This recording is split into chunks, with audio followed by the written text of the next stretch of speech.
Hello again, Captain. I am Captain Cash Stampede, and it is time again for the weekly reset. As we get started, we were told a week ago actually, by the developers that those of us who did not get the ship cosmetic, the crew skin for that was in the battle pass, that would be given out today. So those of you who already had the premium battle pass before July 29th, I believe it was, you had to have it at least before the end of the day on the 29th. You were going to be given the Calypso's Curse automatically because it was not dropping for everybody, as far as I remember how that went. Um, if you already have it in your inventory, chances are you may not see it in your mailbox today because that's where it dropped. But you will pop over to your mailbox, you'll get this, and then you'll have access to it. If you did not see it, then one of three things happened. You already had it, right? You bought the battle pass after the update was given, so whatever last Tuesday was, again, I think it was the 29th. So you must have bought the premium battle pass after that date. So that's another reason why you don't have it. You already had it in your inventory, like I said, or it is bugged for you. So jump down into the descriptions. There's a link for the bug reporter. Go ahead and let them know that you still did not get the Calypso's Curse if you should have gotten it. But again, if you got the pass after last Tuesday, you don't qualify. And if you already had it in your inventory, of course, you're not likely gonna get it again. Let's move on. We are in the Smugglers network, and of course, the top items here have replenished themselves. So if you need a bit more deep iron, you can buy that right away. Now, the other items, the furniture, the armor, the weapons that we have this time around, which are completely out of order. I liked how they were before. Oh, no, we're good. It's just me being weird. So we have Freeman's Embrace. This is a perfect piece of equipment for any of you brigantine mains or just anyone who likes ramming ships. This will transfer damaging status effects from your ship over to another ship, into any enemy ship. Yes, you can take Vikram Rajan's weird tainted effect and ram him and give that shit right back to him. All right, so fun little thing to have. Check it out if you haven't already. Dynamic ballast control. This one is really about lessening the impact of piercing. It did get nerfed last season. Still waiting for the nerf to be lifted on this one, but it still can reduce incoming secondary damage the farther an enemy is away from you, and of course reduces piercing charges just by 8%. Plague Bringer's Ward. If you are using toxic weapons, this will increase the damage and reload time. Buoy Locker 1, this will help to increase the amount of buoys that you start with. Usually I think we're given 2, but this will let you get up to 3 and increases their health and the time, or no, the reload time of your auxiliary weapon. Furniture available. We have armor this time around, Wrathful Ward. So if you just want to be able to make the armor that will unleash the toxic fog when you are bracing, this one is available for you. Hayden's Guard. This is one that helps to protect against a blaze. Does a very good job of just making it completely negated while you are bracing, and you just take less damage from burning weapons overall. Rhapsody of the Deep. This is to protect you in the same way, but against flooding. And for demi cannons, or for weapons, we have a demi cannon called the Fall Elise. This will take your demi cannon shots and ricochet them to other targets. The Twin Winch Ballista, pretty much our OG ballista, legendary ballista. This one just allows you to increase the range. It used to be 900, but there was a buff to ballistas that now puts the range at 1150. So it's not bad. I mean, it's good if you like ballistas. For our auxiliary weapons, we have 2. We have the Eye of Heaven. So any of you who have not completed your electric weapon set, here you are. Here is the Eye of Heaven mortar. And the Infernal Maw, a buoy or spring loader weapon that I just cannot recommend enough to anyone out there who likes fire weapons or just likes a really good auxiliary weapon. We did a video about tips for all of you, but just in case you didn't catch that, These chests, every one of these chests you buy with one guild mark, they get you 1,000. I think it's 940 silver, something around there. It might be 47, but definitely 1,900.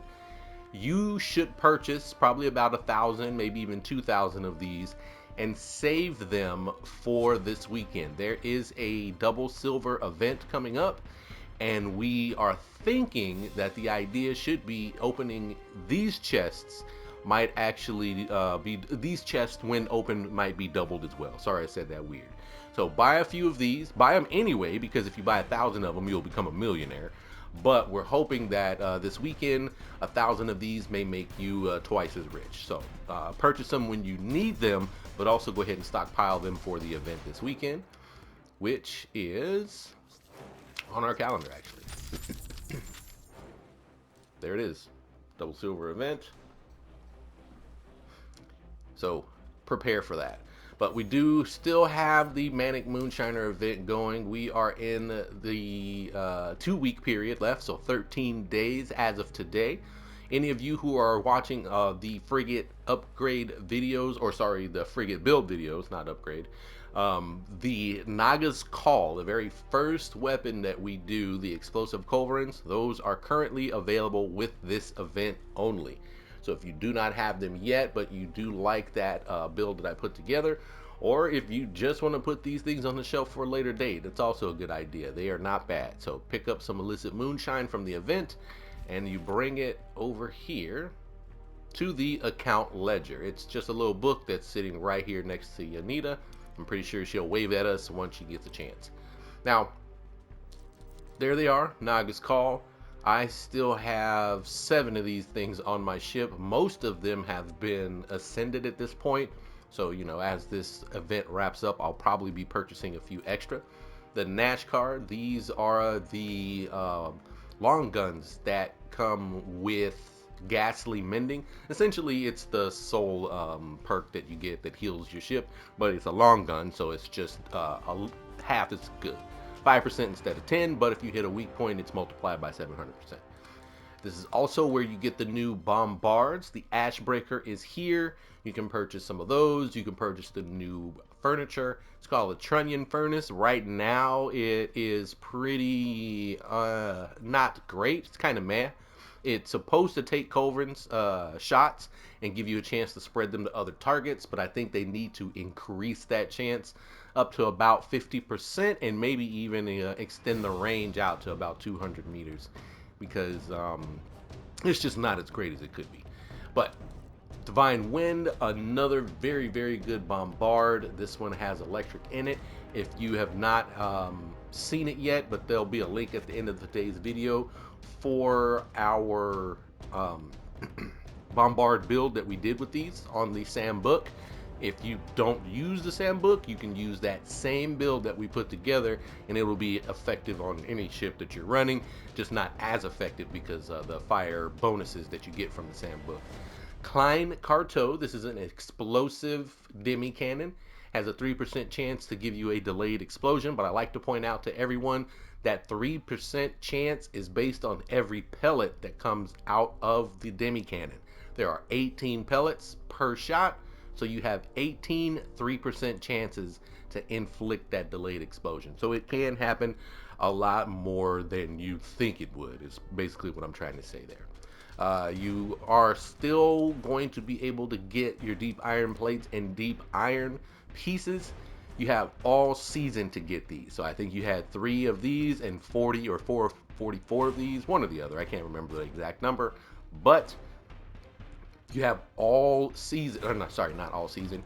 You have the entire event, so you have 13 days still to purchase these if you not have got them. If you have not gotten them already, so add them to your inventory. But after you get anything else that's more important for you at the moment. Same thing with these things here, 60 a piece for those, 200 a piece. I really think this is a bit egregious and a little expensive. So I would just save my bits for, the last week, maybe buy out, I don't know, man, 50, 50. Do what you like with them. But this Moonshine stuff is going to go away, so make sure you use the rest of it over the last 2 weeks. All right, so again, Double Silver Weekend is coming up this Saturday, or this weekend, Friday, Saturday, Sunday, I believe it runs. You also have the Deadly Verses, so the Huback twins are going to be here. They'll have a couple of extra drops. Same with the Missouri. This one will be over by the central Africa area, or the African coastline area, and of course these cats will be somewhere near the new between the oubliettes and the new fort that we have, Wolvenhole. They typically hang out over there unless they've changed their location. Bertrand, nope, I just don't see them right now. But yeah, they're usually right over here.